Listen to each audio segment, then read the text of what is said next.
what I saw in the lesson were lots of beginnings, and I thought that you made huge efforts to do things in a new, innovative way with the music, with the visuals, with those kind of things. And they're fantastic building blocks. And I think the next stage is to have the confidence to do it regularly and then take it further. Yeah.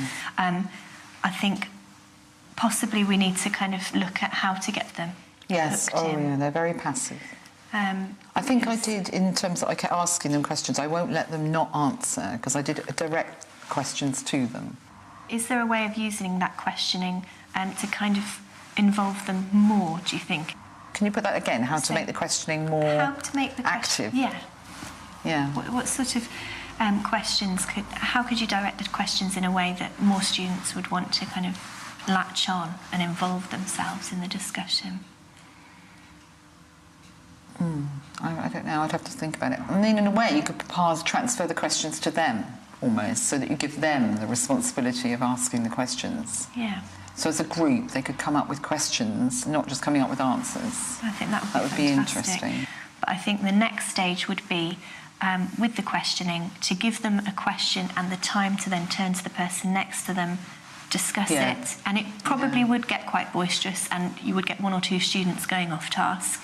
But then when they fed back to your initial question, they would have more to offer. I think that's right. Yeah, I think so. There's a balance, isn't there, between the understanding of the poem, because of the course, and time for exploration. And my focus at the moment is a sense of I'm almost, and forgive me for saying that, I'm almost conscious I just want to get them through the poetry and finish, you know, and then move on, because there's so much else that we have to do. You know, it is that balance, isn't it, between technique, personal response, content, you know. It's spinning lots of different plates at once, isn't it? And it's very. But I think we've made some genuinely, I think we've made some really shrewd comments. Well done.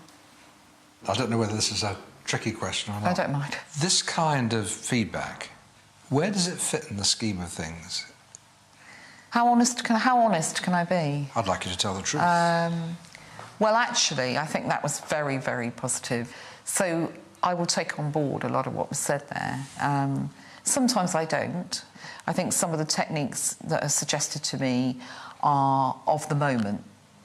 And teaching is cyclical, and we see these things go around and come back again. But when I'm learning and gaining information, gaining knowledge on my teaching, I think it's very valuable. So I rate this highly, but sometimes I don't. It depends who's doing it and how I feel about it. So the observation better be pretty good? Oh, I think it should be good for everybody. Can I just keep pressing on this? Of course you can. You can ask me. I've got nothing to hide. No, I'm interested. People like myself who've been in it for a long time sort of haven't chosen perhaps to go the upward route, but have gone tangential. The experience that I've gathered doesn't count for very much anymore.